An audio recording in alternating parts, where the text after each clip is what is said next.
Hello and welcome. Sveiki mano kanalo žiūrovai ir šiandieną labai trumpai papasakosiu apie tai, kaip galima prisistatyti angliškai, keli patarimai ir kelios naudingos frazės, kurios tikiuosi jums pravers pažindinantis su naujais žmonėmis. Taigi, pradėsime nuo keleto patarimų. Pirmas patarimas – keep it simple. Nepersistenkite, naudokite, nors ir norit padaryti gerą įspūdį, nors ir norisi kartais pasakyti kažką mandriau, įdomiau, sudėtingiau, bet geriausiai yra tiesiog paprastai pasinaudoti paprastomis frazėmis, pasinaudoti tomis frazėmis, kurios jums yra žinomos, tam, kad jaustumėtės geriau, paprasčiau ir netiek įsitemptumėte. Toliau. Share relevant information. Dalinkitės tai, kas yra svarbu ir tai, kas yra reikalinga. Nepasakokite per daug, nesivelkite į didelės diskusijas, ypač su pirmą kartą matomais ar ne, pirmą kartą sutiktais žmonėmis. Toliau. Confident, use body language. Aš suprantu, kad yra labai lengva pasakyti, nesijaudinkite, būkite užtikrintas, bet visą tai galima padaryti. Visų pirma, stenkitės palaikyti akių kontaktą, būkite draugiškas, šypsokitės, stenkitės kalbėti aiškiai, nemosikuokite daug rankomis ir netgi su savo kūno kalba stenkitės parodyti, kad jūs esate žmogus, kuris draugiškai nori pabendrauti. Toliau. Listen actively, ask questions.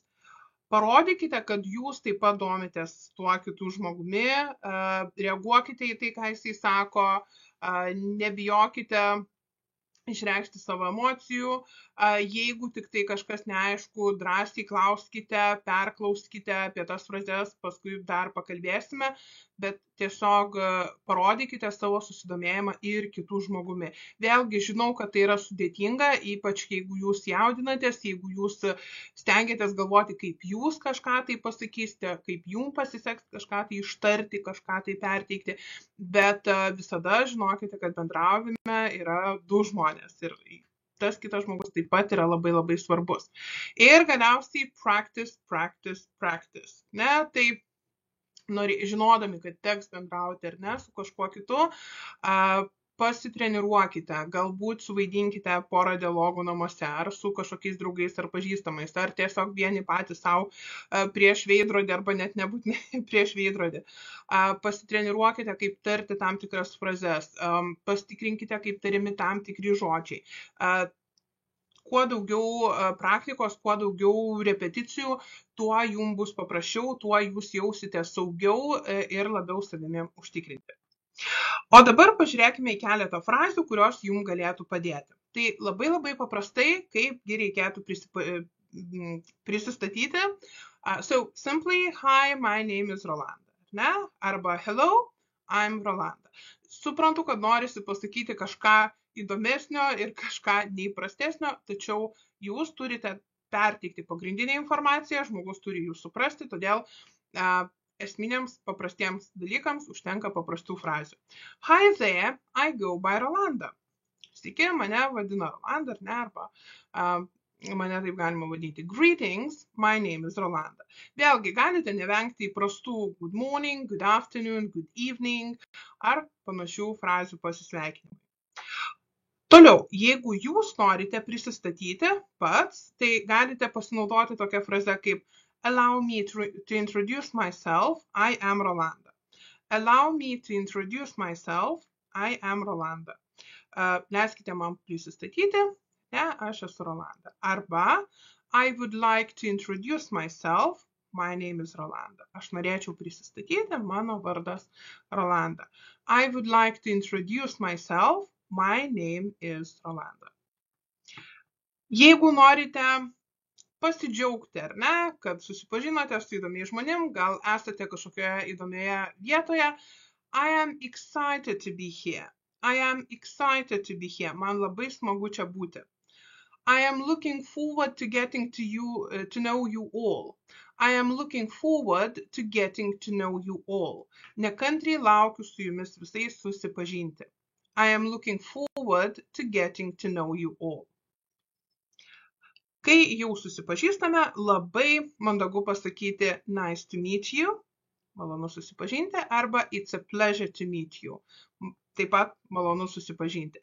Atkreipkite dėmesį, labai dažna klaida, kad po kurio laiko, ar ne, kai žmonės vėl susitinka, norėdami pasakyti malonu jūs matyti, ar ne, jie irgi dažnai pasako tą pačią frazę nice to meet you, bet tokiu atveju reikėtų sakyti nebe žodį meet, bet žodį see.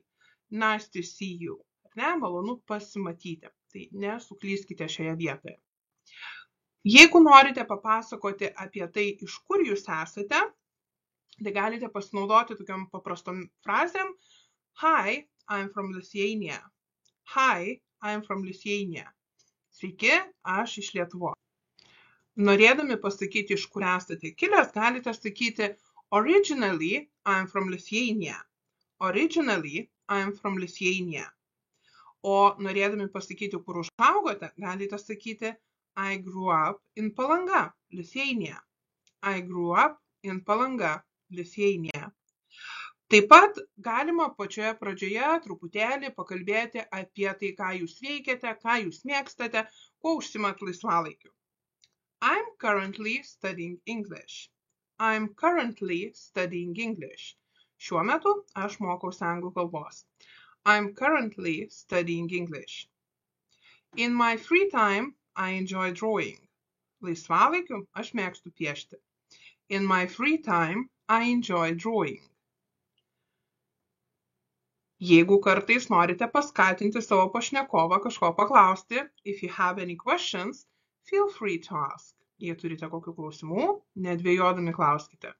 If you have any questions, feel free to ask. Ir taip pat noriu paraginti ir jūs, jeigu kažko nesuprantate, jeigu kažko iki galo nesupratote, jeigu kažkas neaišku, labai drąsiai paprašykite pašnekovą pakartoti, pasakyti lėčiau, perfrazuoti tai, ką jis sakė. Pažiūrėkime į kelias frazes, kurios jums padės. Sorry, could you please repeat that? I didn't catch what you said. Atsiprašau, gal galėtume tai pakartoti? Aš nelabai supratau, ką pasakėte. Sorry, could you please repeat that? I didn't catch what you said. Kita frazė. I'm not sure I understand. Could you say that again, please? Nesu tikra, kad suprantu. Gal galėtumėt pasakyti dar kartą, pakartoti. I'm not sure I understand. Could you say that again, please? Jeigu norėtumėm, kad žmogus patikslintų, could you clarify it? Could you clarify it? Ir dar kelios frazės. I didn't quite follow. Could you rephrase that for me? Aš ne visai supratau, gal galėtumėt perfrazuoti? I didn't quite follow. Could you rephrase that for me? Ir I'm having trouble understanding. Can you go over that one more time? Man sunkiai eina suprasti, aš nesuprantu, gal galėtumėt dar kartą paaiškinti. I'm having trouble understanding. Can you go over that one more time?